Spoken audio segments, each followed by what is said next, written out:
BRS working president KTR అంటే వడ్ల కుంభకోణం జరిగింది, సన్న ఏదైతే వడ్లకు సంబంధించి 1000 కోట్ల కుంభకోణం జరిగిందనేది కూడా ప్రధాన ఆరోపణ. బేసికలీ గణేష్ గారు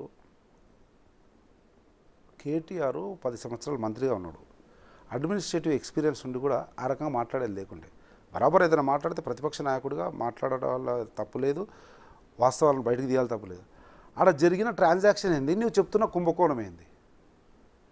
57 రూపాయలకు ఒక గంటలనే టెండర్లు వేసిన నేను చూసిన 57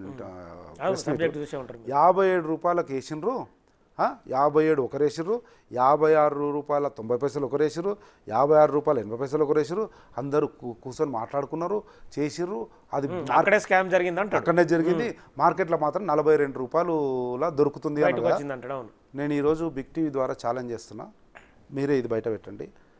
42 రూపాయలు అన్నాడు కదా, 42కి ఇంకొక 3 కలిపి 45 రూపాయలకు కేజీ గవర్నమెంట్ కొంటది. గౌరవ ముఖ్యమంత్రి కాళ్ళు పట్టుకొని నేను ఇప్పిస్తా, కేటీఆర్ రా, 45కే నేను ఇప్పిస్తా. ఎన్ని వేల మెట్రిక్ 25 లక్షల మెట్రిక్ టన్నులో అవసరం ఉంటుంది నాకున్న సమాచారం మేరకు.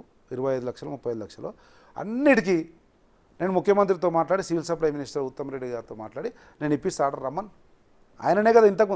ఏమవుతుందంటే వాళ్ళు 10 సంవత్సరాలు ఉన్నప్పుడు సివిల్ సప్లై కార్పొరేషన్లో ఆనాటి civil supply minister Gangula Kamalakar, ఆనాటి అగ్రికల్చర్ మినిస్టరు మా జిల్లా నిరంజన్ రెడ్డి గారు ఇద్దరు కుమ్మక్కయ్యి సిఎంఆర్ రైస్ తోటి ఎట్లా మాయ చేసి వందల వేల కోట్ల రూపాయల స్కామ్ చేసిరో అదే వీళ్ళు చేస్తారేమో, వీళ్ళు కూడా ఇన్ని కోట్ల రూపాయలు సంపాదించుకుంటారేమో, ఏమవుతుందో ఏమో అనేటువంటి ఒక అభద్రతతో కూడినటువంటి ప్రెస్ మీట్